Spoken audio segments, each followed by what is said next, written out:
Hello, everyone. Today, we're going to dive into a story that begins on a day meant for family, gratitude, and love. Thanksgiving. I want you to picture this with me right now. The house is warm. The scent of roasted turkey and cinnamon pie fills the air. Laughter trickles through the hallways, and every chair at the long wooden table is taken. Candles flicker, glasses gleam, and for a brief moment, it feels like everything is perfect. But let me tell you something. Perfection is fragile, and sometimes what seems like harmony is just silence before the storm. So before you get too comfortable, take a moment to like the video and subscribe, but only if you really like what I'm doing here. And while you're at it, I'd love for you to comment below. Tell me where you're watching from and what time of day it is, because this story, it's one that I know will resonate no matter where you are. Now, imagine me sitting at the head of the table, the person who spent days preparing this dinner. I smoothed out the linens myself, polished my mother's old silverware, and arranged the autumn flowers in a vase that once belonged to my grandmother. To anyone looking in, it would have seemed like I was hosting with pride, keeping traditions alive. And in truth, I was. But underneath all of that, there was something heavier, something I didn't want to acknowledge yet. You see, family isn't always the safe haven we hope it to be.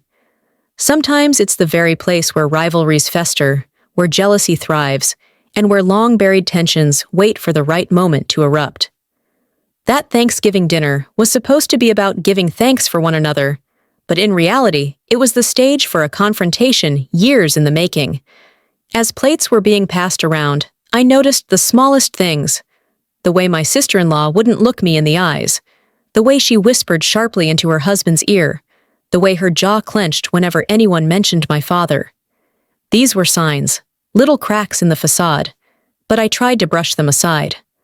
I wanted everyone to enjoy the meal. I wanted to believe that, for once, we could sit together without bringing up the past. But denial is dangerous, because when the truth wants to be spoken, it finds a way to rise, louder, sharper, and more public than you could ever imagine. That night, as laughter filled the room and forks clinked against plates, I was holding on to hope. Hope that maybe, just maybe, the ghosts of old arguments would stay buried. I smiled, I poured wine, I nodded along to conversations, and I prayed silently that nothing would break the fragile balance. But here's the thing. When a person feels threatened, when envy consumes them, they don't wait for the right time. They create it, and my sister-in-law did exactly that. What none of the smiling relatives knew, as they reached for second helpings of mashed potatoes, was that the biggest explosion of the evening wasn't going to come from the oven. It was going to come from her lips. I didn't know it yet, but that Thanksgiving dinner would mark the moment when years of whispers, accusations, and quiet hostility finally collided in front of everyone. And once words are spoken, you can't take them back. This is where my story truly begins. The first sign came so quietly that I almost missed it. A scrape of a chair against the polished wooden floor, the kind of sound that normally wouldn't matter. But when it happened in the middle of Thanksgiving dinner, with everyone mid-bite, it caught my attention. I looked up, fork still halfway to my mouth, and there she was, my sister-in-law. She wasn't smiling. She wasn't laughing like the others. Her face was pale, but her eyes burned with something I couldn't quite name. Anger, resentment, maybe even triumph. She cleared her throat, the kind of deliberate clearing that demanded silence. And like obedient subjects at a royal court, every conversation around the table fell quiet. Knives froze against plates. My nephew's hand hovered in the air, mid-reach for another roll. Even the baby, cradled in my cousin's arms, stopped fussing and blinked up at her as if sensing the storm about to hit. I told myself, don't overreact. She's probably just making a toast. But deep down, my stomach nodded. Something wasn't right. She lifted her glass, but there was no warmth in her gesture. No gratitude, no gentle humor that often accompanies Thanksgiving speeches. Instead, her lips curled into something bitter. I want to say something, she began, her voice sharp and slicing through the air. Something that's been unsaid for far too long. My heart pounded so loudly, I thought everyone could hear it. I felt every gaze at the table shift from her to me, as though instinctively everyone already knew where this was going. "You," she said, pointing directly at me, her finger steady and accusing, "are a thief!" The word fell heavy, louder than it should have been, echoing in the silence of the dining room. I could almost see the syllables shatter against the chandelier above us, raining invisible shards down over the turkey, the mashed potatoes, the carefully folded napkins. For a split second, I couldn't breathe. The word thief didn't just sting, it clawed its way under my skin. My fork slipped from my fingers and landed against the china with a piercing clink that sounded like a gavel slamming down in a courtroom. "A thief?" I repeated softly, but the tremor in my voice betrayed me. She straightened her shoulders, emboldened by the silence of everyone else. "Yes, you stole from this family. You stole what wasn't yours to take, and you've hidden behind your sweet smile and your false kindness for too long." Gasps fluttered through the room. My cousin covered her mouth. My brother-in-law's eyes darted nervously between us, like a referee in a fight he had no interest in judging. I wanted to defend myself immediately, to shout that she was wrong, to demand she take her words back. But in that moment, I froze. Because the accusation wasn't just casual, it was deliberate, rehearsed even. She had chosen this moment, this dinner, this audience. She wanted to shame me, to destroy me publicly. And the worst part? I could see the doubt flickering across a few faces at the table. Doubt that maybe, just maybe, there was truth in her words. I gripped the edge of the table, steadying myself. My father's silver candlesticks gleamed in the candlelight, their flames trembling, as though even the fire was nervous. My father, the man whose will she was alluding to, whose love she now twisted into a weapon.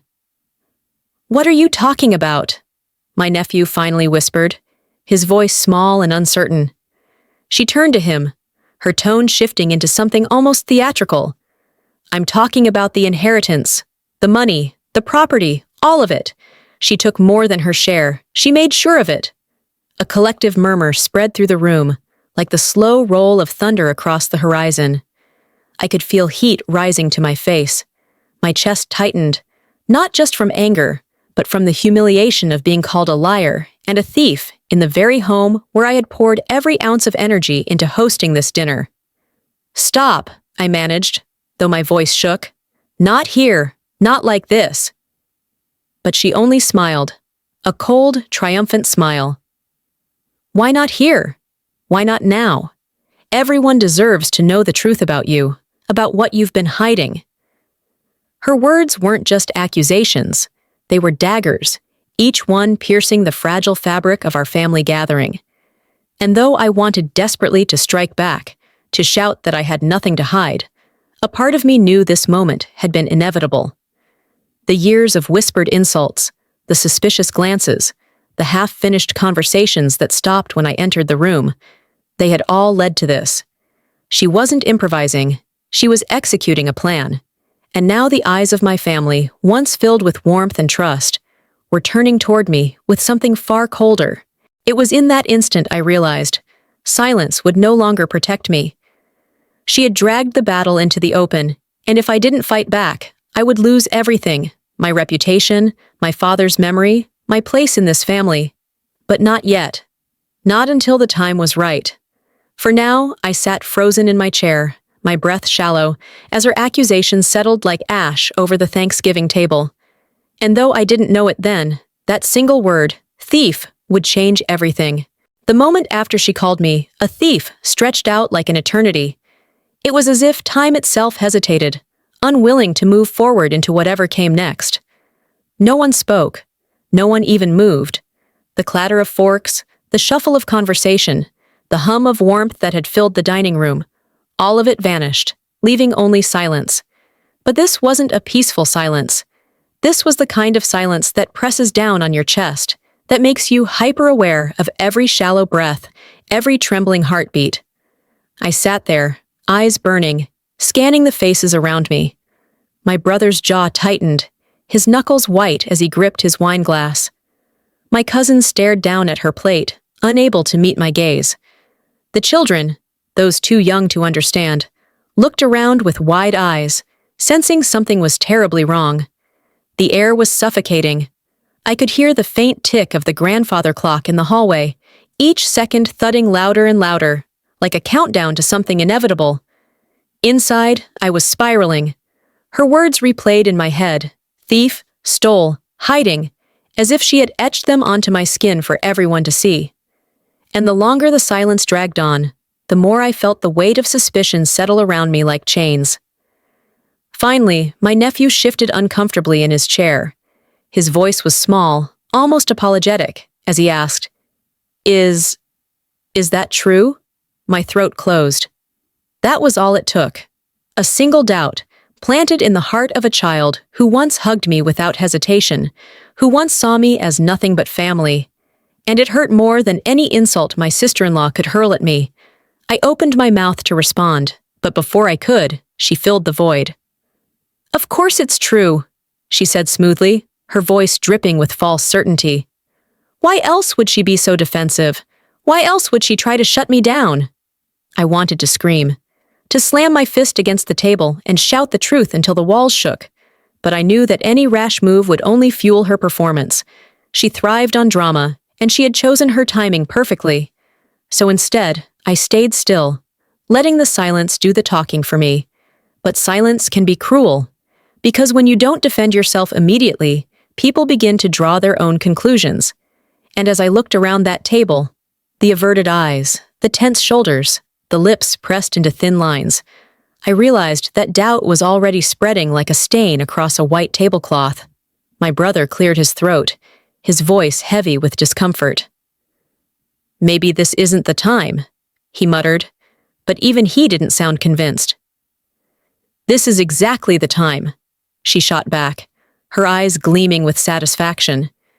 "We sit here pretending to be a family, giving thanks, sharing blessings, when the truth is, some people here have stolen from the rest of us, and I won't sit quietly anymore." Her words cracked through the air again, sharp and unrelenting. I felt my palms grow clammy, my chest tighten, as if the room itself was turning against me. I glanced toward the end of the table where my father's empty chair sat, a chair that hadn't been filled since his passing. For a fleeting moment, I imagined him sitting there, his calm presence steadying me, reminding me of the truth. He had trusted me. He had loved me. He had left his will for a reason. But my father wasn't there. Only his absence and the echo of her venom. The silence returned after her outburst, heavier this time, like a storm cloud pressing against the ceiling. And in that silence, I made a decision. I wouldn't fight her in that exact moment. Not yet. She wanted me to explode, to lash out so she could play the victim. But I would not give her that satisfaction. No, if she wanted a stage, I would choose the script. If she wanted a confrontation, I would choose the timing. And when I did, it would not be with anger or shouting. It would be with proof, undeniable and clear. But for now, I let the silence linger. Because sometimes, silence is not weakness. Sometimes, silence is preparation. I looked back at her, meeting her eyes for the first time that night. And though I didn't speak, my stare carried a message she alone seemed to understand. This isn't over. Not by a long shot. Tension doesn't begin in one night. It builds slowly, like water dripping against stone, shaping cracks over time until the rock finally splits apart. And the truth is, what happened at that Thanksgiving dinner was not sudden. It was the result of years of friction, envy, and quiet battles fought behind polite smiles. I remember the first time I met her. She had a smile that didn't quite reach her eyes, and a handshake that felt more like a test than a greeting. My brother had been smitten, proud to introduce her as the woman he wanted to marry. And of course, I tried. I really did. To welcome her with open arms. But almost from the beginning, there was something sharp beneath her charm. A competitiveness that seeped into even the smallest interactions. It started with subtle remarks, little comments about the way I decorated my home, about how I cooked, about the gifts I gave our parents. She would tilt her head, smile sweetly, and say things like, "Oh, that's interesting," or "I suppose that's one way to do it." And while the words themselves weren't cruel, the tone was. The intention was. Over time, those small jabs grew bolder.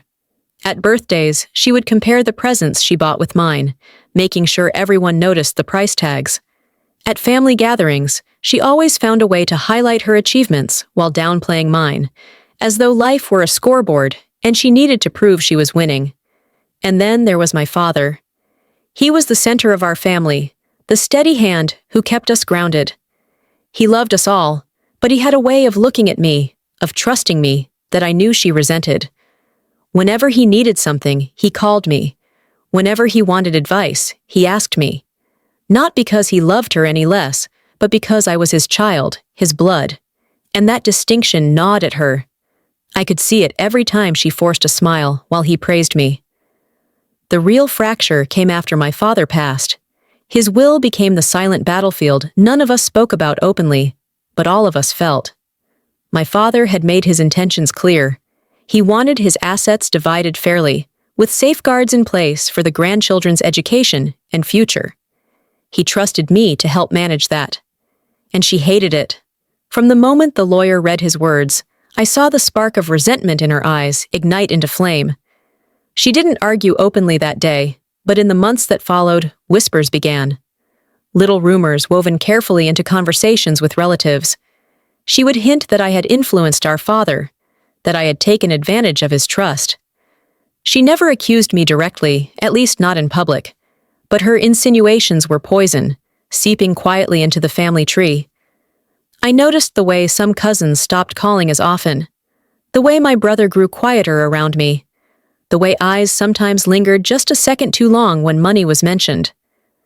Doubt had been planted, and she watered it with every sly remark, every exaggerated sigh, every story told just slightly slanted against me. I stayed silent. For years, I told myself it was better that way, that defending myself too fiercely would only make me look guilty, that confronting her would create an even bigger rift in the family. And so, I swallowed my pride. I smiled through clenched teeth. I let her undermine me, chip away at my reputation, because I thought peace was worth the sacrifice. But peace built on lies never lasts. Looking back, I can see how naive I was. I believed that truth would speak for itself, that my father's will was unshakable proof of his wishes. I underestimated her persistence, her need to control the narrative. She couldn't stand the thought of me being trusted more than her, of me being the one to carry our father's legacy. And so, year after year, the tension simmered. Family dinners became tightrope walks. Every smile from her felt like a mask, every kind word like bait. And though I carried on, a part of me always braced for the day she would snap the leash and let her hostility off the chain. That day came at Thanksgiving. Her accusation of theft wasn't born that night. It was sharpened over years, forged from jealousy and bitterness, until it became a weapon she could no longer resist using. As I sat there, with the word thief still hanging over me, I realized I wasn't just facing her anger in that moment. I was facing years of resentment that had finally spilled over, and I knew this was only the beginning. When my father passed, it was as if the air left our family. He had been the anchor, the steady presence who held us all together through storms of every kind. His laugh could fill a room, his voice could calm even the fiercest arguments. And in his absence, something fragile broke. We gathered in the lawyer's office on a gray afternoon, the blinds drawn halfway, as though the world itself was dimmed by his passing. I remember sitting at that long mahogany table, hands folded tightly in my lap, while the lawyer cleared his throat and opened the sealed envelope. It wasn't the first will I'd heard read in my life, but it was the first one that felt like a map. My father's last attempt to guide us, to care for us, even when he no longer could. He had been meticulous. That was my father, organized, thoughtful, unwilling to leave a single detail to chance. The will was written not just with fairness in mind, but with foresight. He knew us. He knew our weaknesses, our rivalries, our strengths. He knew that money in the wrong hands could tear a family apart. And so, he made sure his words would protect us from ourselves. The estate was divided clearly: the house, the land, his savings, his investments. Portions earmarked for each of us, divided in ways that reflected his sense of justice, not favoritism. But what stood out, what changed everything, was the trust he created. A trust that wasn't simply about numbers in a bank account. He wrote that the money was to be used for the grandchildren, for their education, their health, their futures. He appointed me as the one to oversee it, not because I was better, but because he trusted my judgment. He said so, plainly and without hesitation. He trusted me to make sure the money was used as he intended. I remember feeling both honored and burdened. Honored because it was proof of his faith in me, his belief that I could carry out his wishes. Burdened because I knew how others might see it, not as trust, but as favoritism, especially her. I can still recall the flicker in her eyes that day. Everyone else nodded solemnly, some even expressing relief that our father had thought of everything. But she sat rigid in her chair, her lips pressed into a thin line. She didn't argue, not then. But I knew what that silence meant. It meant calculation. It meant she was already thinking of ways to twist this, to undermine it, to use it against me. Over the years, the will became less of a document and more of a shadow that followed us everywhere. Every family discussion about money carried the unspoken weight of it. Every mention of college funds, every conversation about property repairs, somehow circled back to the trust, and to me. I tried to handle it with transparency. I showed receipts, shared statements, explained every choice I made.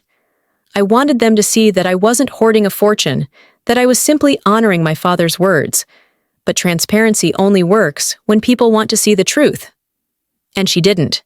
She wanted to see betrayal, favoritism, theft, because that was the story that served her. And so the will, meant to protect us, became her weapon. A tool she used to whisper doubts into the ears of others. "Don't you think it's strange?" she would say. "Don't you think she has too much control? Don't you think our father would have wanted it divided differently?" Those whispers grew into murmurs, the murmurs into suspicions, until finally, at that Thanksgiving dinner, they erupted into open accusation. As I sat at the table with her words hanging over me, I thought of my father's will, carefully folded away in a folder I kept locked. His handwriting, his signature, his voice echoing through the lawyer's reading, his trust in me. It was both my shield and my burden. And I knew, sooner or later, I would have to raise it in front of everyone. Not because I wanted to, but because he deserved to be heard. Doubt doesn't arrive all at once. It seeps in quietly, like water finding cracks in the foundation. At first, you don't notice it. Then, one day, you realize the ground beneath you isn't as steady as it once was. After my father's will was read, life seemed to settle into a fragile routine. We mourned, we adjusted, and slowly, we returned to birthdays, anniversaries, and the rhythm of family gatherings. On the surface, everything looked normal, but underneath, small fissures were forming. It started with the way people looked at me. Little things. A cousin hesitating before asking me for help with her son's tuition.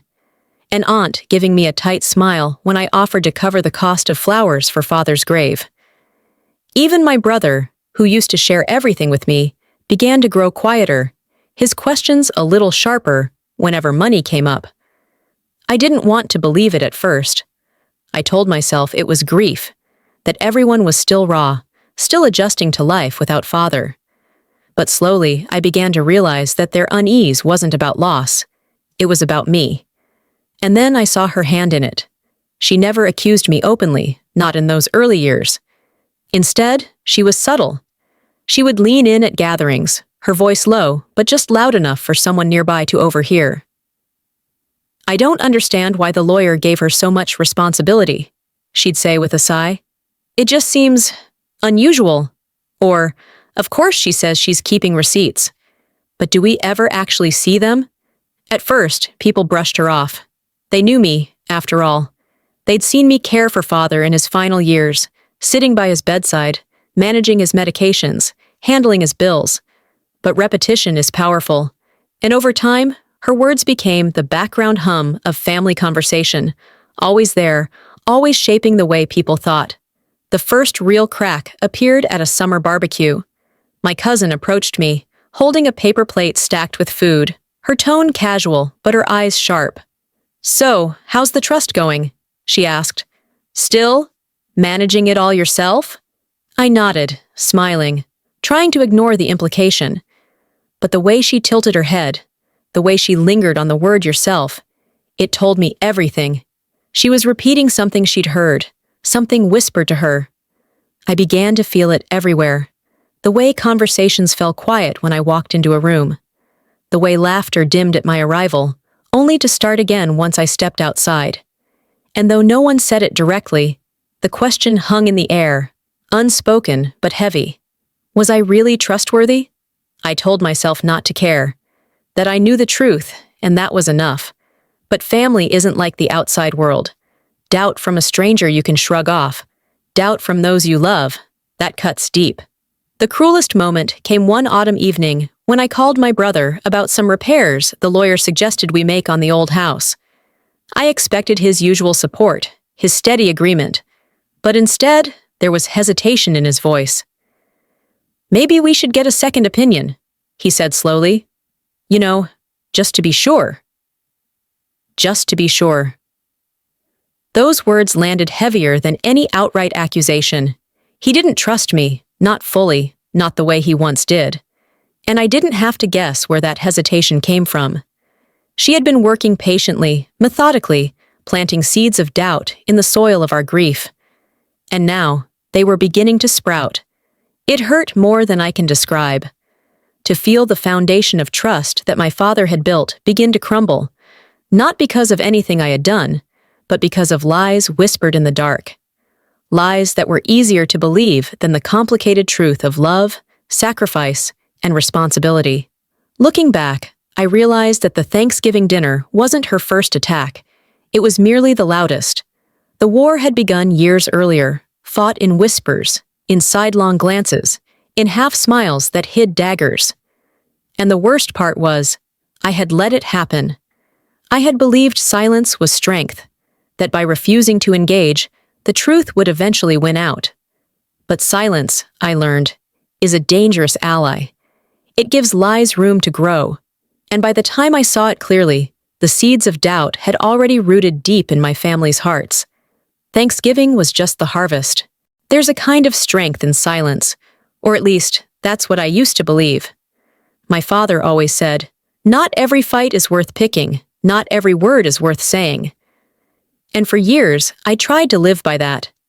I thought staying quiet made me noble, that it proved I was above the petty games of envy and gossip. But silence is complicated.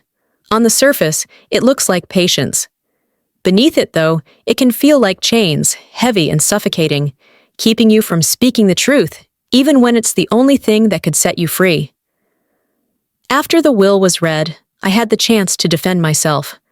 I could have spoken openly about my father's choices, shown every receipt, every statement, laid bare the evidence that I wasn't stealing, wasn't scheming, wasn't taking more than what he left me. But every time I thought about it, I stopped myself. Why? Because I wanted peace. Our family had already suffered enough with father's passing. We were raw, fragile, barely stitching ourselves together. And I knew, deep down, that standing up and pointing fingers would only tear us further apart. So I smiled. I shrugged off the subtle digs. I told myself it wasn't worth the fight. I told myself it was better to let her think she was winning small battles than risk losing the family altogether. But what I didn't realize was that every silence, every swallowed word, every forced smile, it all fed her. She mistook my restraint for weakness, and in that weakness, she found room to grow bolder. I can remember nights lying awake, staring at the ceiling, replaying moments I should have spoken. The time she hinted at a barbecue that some people were enjoying the money more than others. The Thanksgiving 2 years before, when she joked that I always seemed to afford the nice wine. Each moment left a bruise, invisible but deep. And yet, I bit my tongue. I thought I was protecting father's memory, that by staying quiet, I was shielding him from becoming the subject of ugly fights. He had trusted me, and I wanted to honor that trust without dragging his name through the mud of family conflict. But there's a cost to silence. I carried the weight of every rumor, every suspicious glance, every strained conversation. It ate at me.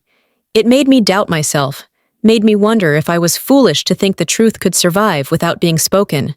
And worse, it changed the way I moved through the world. I stopped volunteering to host gatherings, afraid of the whispers that my money, father's money, was footing the bill unfairly. I stopped buying gifts as freely as I once had, worried that someone would see generosity as guilt. Even in everyday conversations, I found myself shrinking, hesitant to speak up, cautious of how my words could be twisted.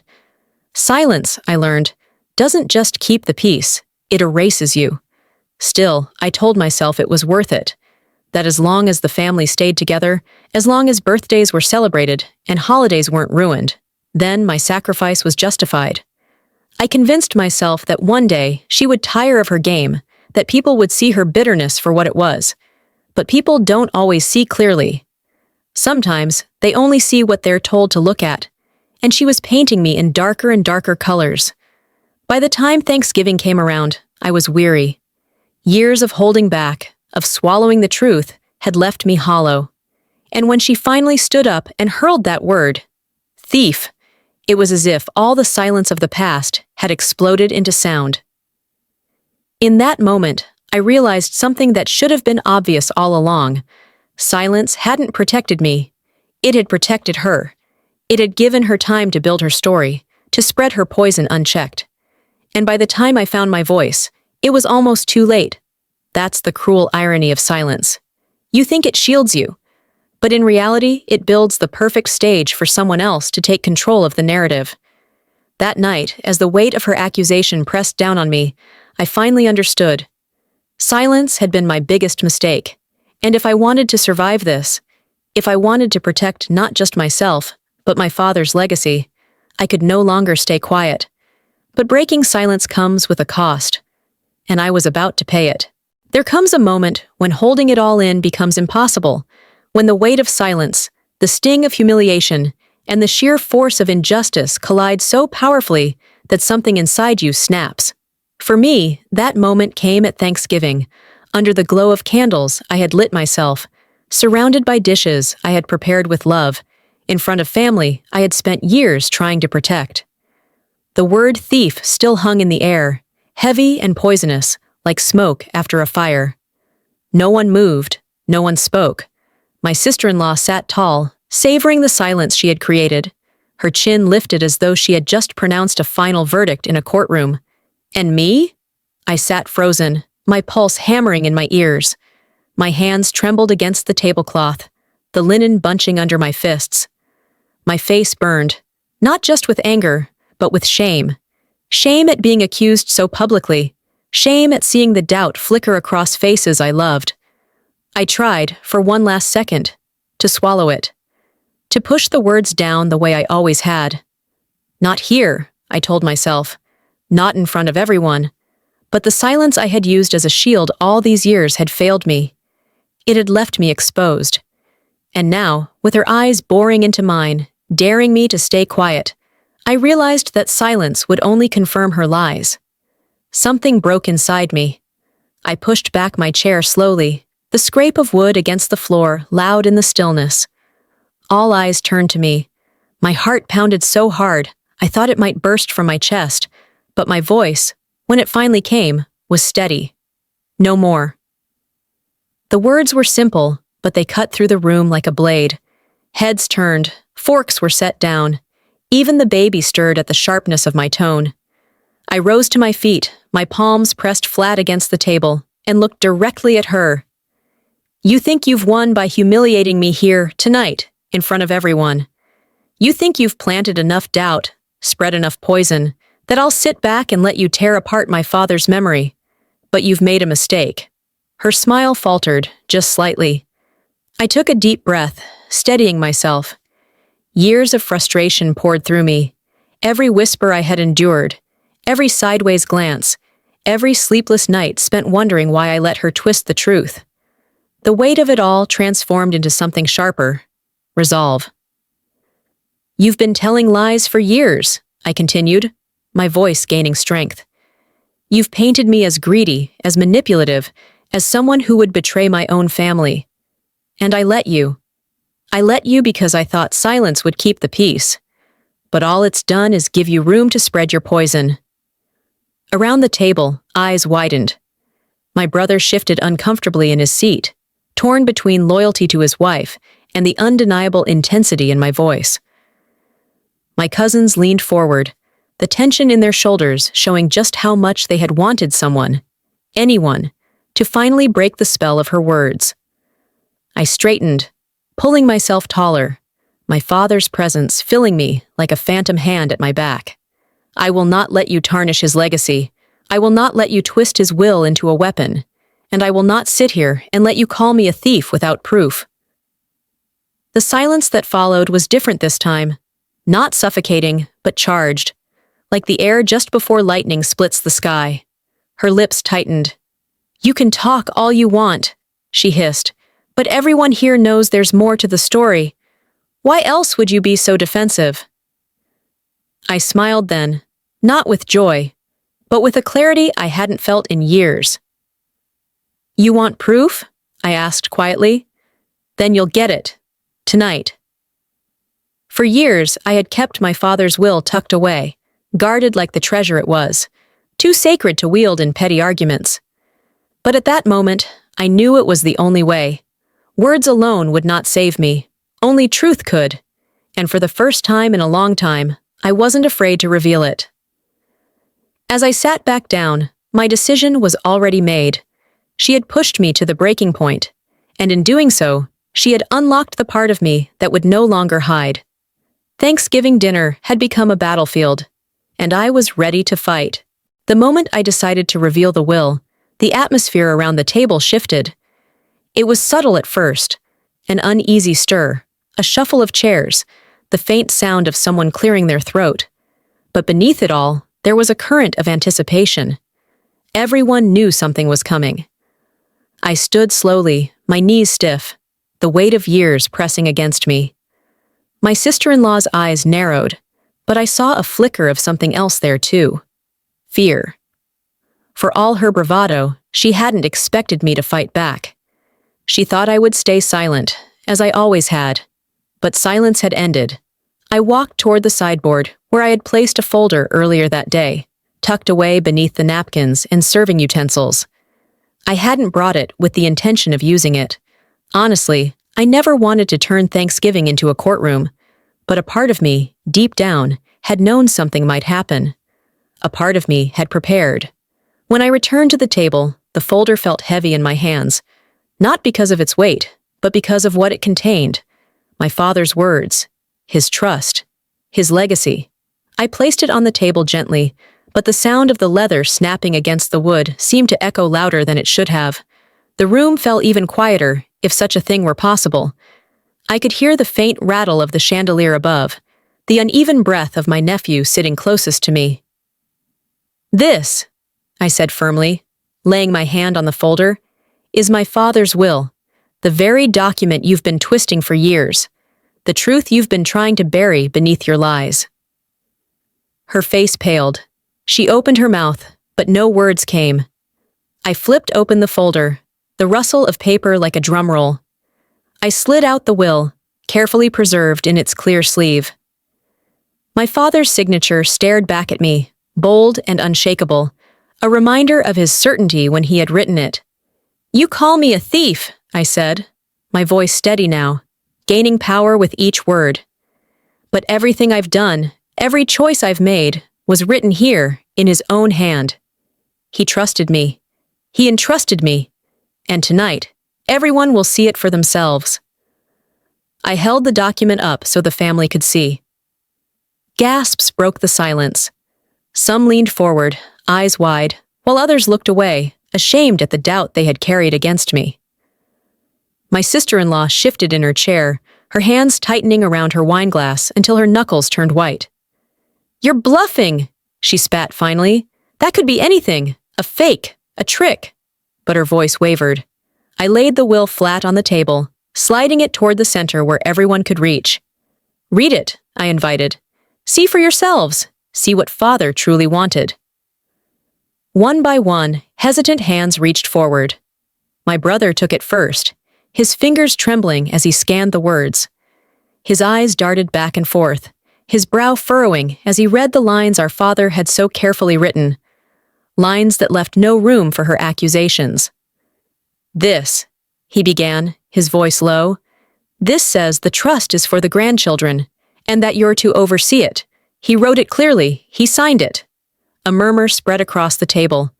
Cousins nodded, aunts whispered to each other, relief mingling with guilt as the truth settled in. I exhaled slowly, my chest loosening for the first time in years. I had nothing to hide, and now they could all see it. But her silence didn't last long. My sister-in-law leaned forward, her eyes blazing with defiance. "So what?" "So he trusted you? That doesn't mean you haven't taken advantage. Documents can be twisted. Intentions can be manipulated." Her desperation was palpable. She could feel her grip slipping, and she clawed at any thread she could find. But the damage was done. The will was no longer a shadow whispered about in corners. It was here, in the open, undeniable. I looked around the table, meeting each gaze in turn. "This is the truth," I said quietly but firmly. "My father loved us all. He wanted to protect us, to ensure the future of his grandchildren. That's what this is about. Not greed, not favoritism, not theft. His words are right here, and I will not let anyone twist them again." The silence that followed was no longer heavy with doubt. It was heavy with realization, with the weight of lies finally unraveling. For the first time that night, I felt the balance shift. And though the fight was far from over, I knew this. The truth had finally stepped into the light. The will lay open on the table like a wound. The neat lines of text, the lawyer's seal, my father's looping signature, all of it radiated a kind of authority that none of us could deny. For a long moment, no one spoke. The only sound was the faint creak of the chandelier as it swayed in the heated stillness above us. I picked it up again, careful not to let my hands shake. The paper felt thin, almost fragile, yet its words carried the weight of a lifetime. I had carried this document for years, folded carefully, locked away, guarding it as one guards a sacred trust. But tonight, it was no longer mine to hold. Tonight, it belonged to everyone. I took a breath. My voice was steady, though inside, my heart beat hard against my ribs. "These are Father's words," I said. "Not mine, not hers, his, and I want you all to hear them." The room leaned in. Even those who had avoided my eyes earlier now couldn't look away. They wanted to know, needed to know, if the truth was finally about to reveal itself. I began to read. "To my beloved children, I leave not only what I have earned, but what I have built, a foundation for the future.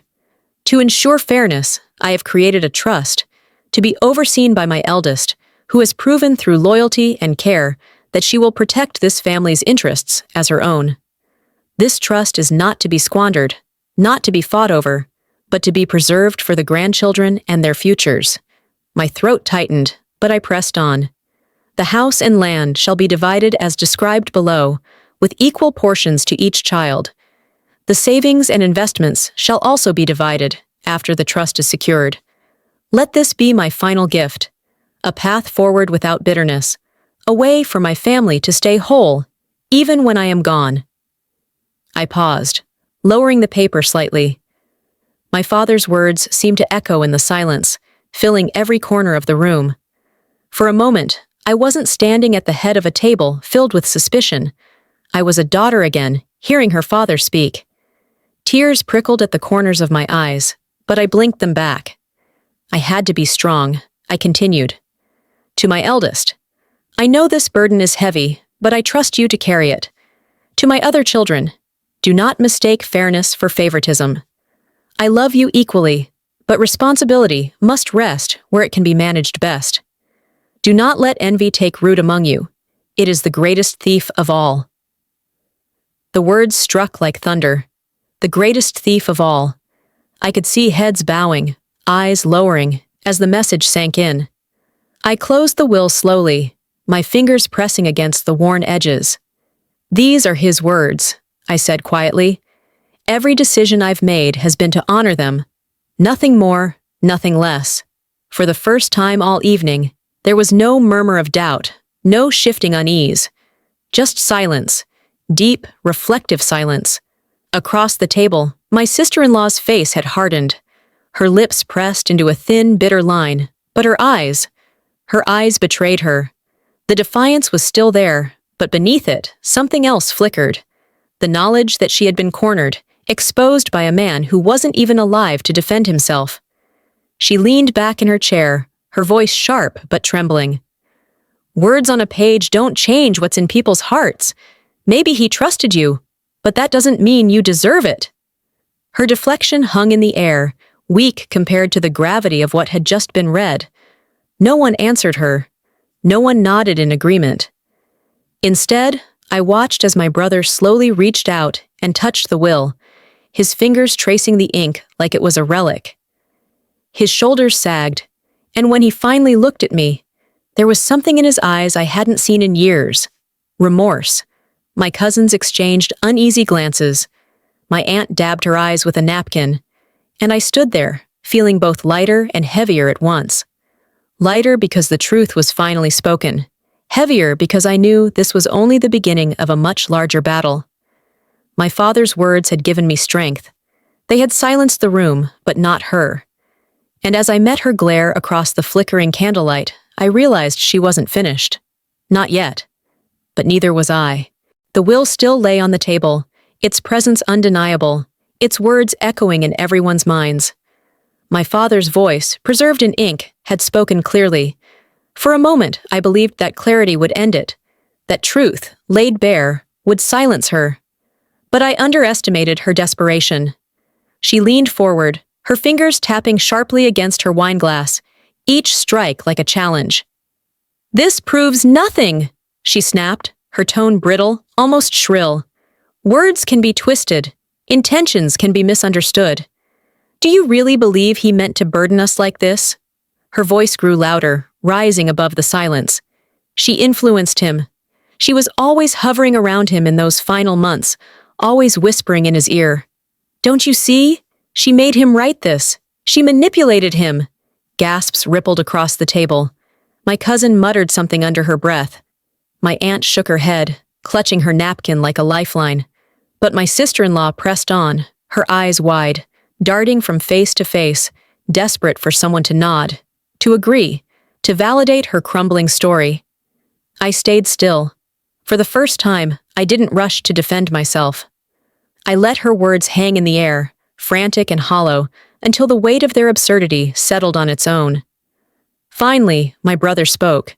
His voice was low, rough around the edges, but firm. "That's enough." She whipped her head toward him, eyes blazing. "Enough? You think this is fair? You think she deserves to control everything while the rest of us sit by like children?" His jaw tightened. "I think Father knew exactly what he was doing, and I think you've said more than enough tonight." For the first time since she stood up at the table, her composure faltered. A flush spread across her cheeks. Her hand trembled as she lifted her glass, only to set it back down with a clink. But she wasn't finished. She never was. "You all think this makes her some saint?" she sneered, her words dripping with venom. "Don't be fooled. She's been planning this from the beginning, playing the dutiful daughter while hoarding everything behind the scenes. Don't tell me you haven't noticed how she's been living, the things she buys." "That's a lie," I cut in, my voice firm, slicing through her tirade. "And you know it. Every dollar has been accounted for. Every choice I've made has been to protect this family, to honor Father. If you want proof, I can show you receipts, statements, anything you ask. Can you do the same with your spending?" Her face drained of color. The room went still. Everyone knew. They might not have spoken it aloud before, but they had noticed. The luxury bags, the new car, the endless shopping trips. For years, she had justified them with half-truths and excuses. But now, exposed under the weight of her own accusations, her defense cracked. She opened her mouth, but no words came. Instead, she looked around wildly, as though searching for an ally. But the faces that met her gaze were no longer sympathetic. My cousins looked away. My aunt folded her arms. Even the younger ones, who barely understood the details, could sense the shift in the air. Desperation flickered across her features. "You're all blind," she spat finally, her voice trembling. "She's fooled you just like she fooled him." But no one moved. No one nodded. In that silence, her power slipped through her fingers like sand. I straightened my shoulders, my eyes never leaving hers. This isn't about fooling anyone. It's about truth. And the truth is, Father's will was clear. You may not like it, but you cannot erase it. You cannot twist it. Not anymore. Her lips pressed into a thin line. Her chest rose and fell rapidly, the rhythm of someone barely holding control. For a moment, I thought she might stand up again, might unleash another wave of venom. But instead, she sank back into her chair, her eyes burning holes into me across the table. She wasn't finished. Her silence told me that much. She was retreating, licking her wounds, waiting for another chance to strike. But for the first time in years, the lies were no longer hers alone to tell. The family had seen the truth, written in my father's own words. And no matter how loudly she denied it, that truth would not disappear. Still, as I watched her tighten her grip on her wine glass until it nearly shattered in her hand, I knew this battle wasn't over. Denial was just another weapon, and she would wield it until the very end. The silence after her denial was unlike the silence that followed her first accusation. Earlier, it had been heavy with suspicion, the kind that pressed down on me like a verdict already decided. But now, the silence was different. It was thick with reflection, with realization, with the subtle crack of illusions breaking apart. I looked around the table, my eyes moving from one face to another. Every person there was a piece of my family puzzle, every reaction a thread that bound or broke us further. My aunt, the eldest present besides myself, was the first to speak. She dabbed at her eyes with the edge of her napkin, her voice trembling but resolute. "Your father was a wise man," she said softly. "He always thought things through. If he trusted you with this, it was because he knew you could carry it. I see that now." Her words steadied me, like a hand reaching across the table.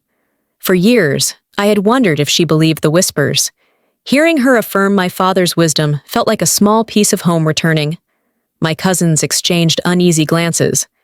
One of them finally cleared his throat. "I admit," he said slowly, I wondered. I heard things, I let them shape my view. But seeing it there, written in his own words, it's undeniable. I'm sorry.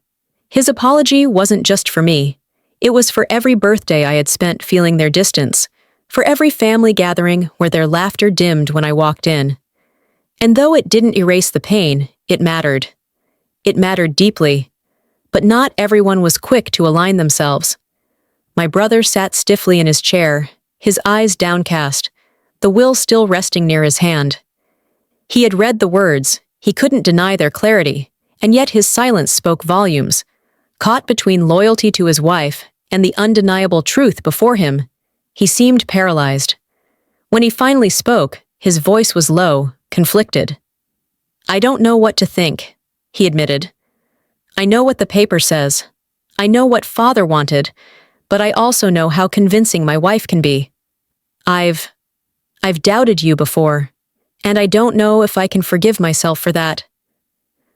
The words cracked something inside me. He wasn't defending her, not exactly, but he wasn't fully on my side either. He was torn, pulled between blood and bond, between truth and the life he had built with her. My sister-in-law seized on his hesitation like a predator sensing weakness. "You see?" she said sharply, leaning toward him. "Even your own brother doesn't trust her completely. He knows there's more to the story." But the room wasn't with her anymore. The tide had shifted. My younger cousin shook her head. No, she said firmly. We've all listened to you for years. Let your words cloud how we looked at her. But tonight, I saw the truth with my own eyes. It's not her who's been lying. It's you. Gasps rippled through the room again, but this time they weren't aimed at me. They were aimed at her. Her face flushed, and she opened her mouth to lash out, but no one leapt to her defense. The cousins who once entertained her whispers now avoided her eyes. The aunts and uncles who once sat politely through her digs now shifted uncomfortably, unwilling to be her audience.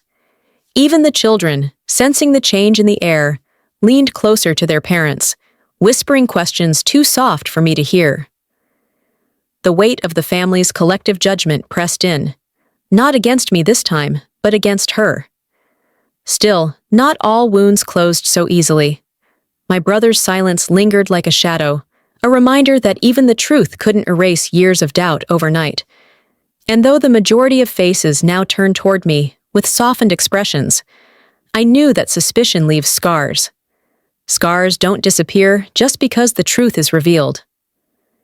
As I sat back, the will once again resting in front of me, I realized the truth was only the beginning. Families are not courts of law. They don't hand out neat verdicts in close cases. They carry grudges, they nurse wounds, they stumble through forgiveness unevenly.